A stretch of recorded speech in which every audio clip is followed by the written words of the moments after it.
Hello again. Back about 30 years ago when I was a Christian single man, church, there's a very pretty lady there.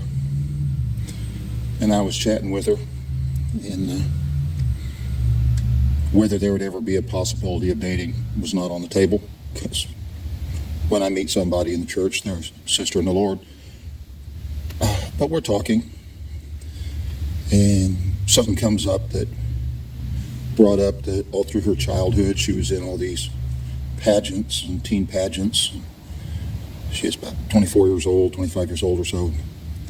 She did it all the way up through her teenage years and stuff. And I thought, nope, not even going to date her. Why? Because she's a narcissist. How do you know?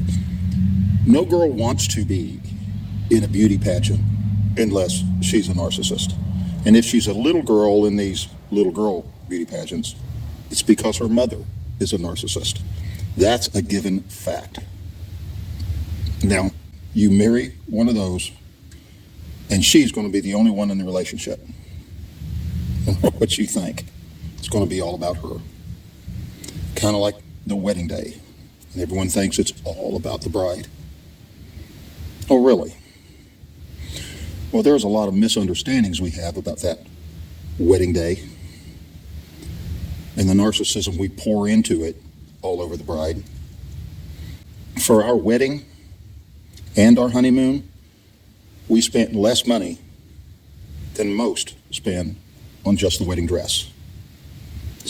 And it was as nice a wedding dress as anybody else's, but it wasn't necessary to do all that. But there's a lot of unnecessary things we attach to the ceremony.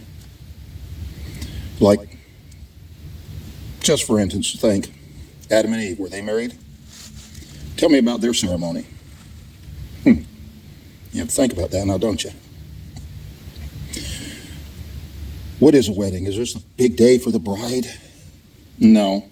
If anything, it's a big day for a young man who is taking a step in starting his family, because it's his family. You see, and is the marriage created by the government who gives you a marriage license? No, it's not. What does the government have to do with it in the first place? There are jurisdictions. There is the civil jurisdiction, that is government stuff.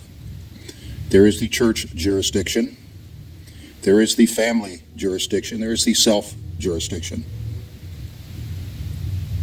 The only thing you can rightly say is that marriage belongs in the family jurisdiction. There is no pastor or priest who performs some magic by saying, I now present to you Mr. and Mrs. Smith. It simply is a family thing. If anyone should lead it, it should be the groom or the father of the groom and the bride. Get right down to what it is. Get it back to its purpose. It is the starting of a family, which is the reason it was created in the book of Genesis.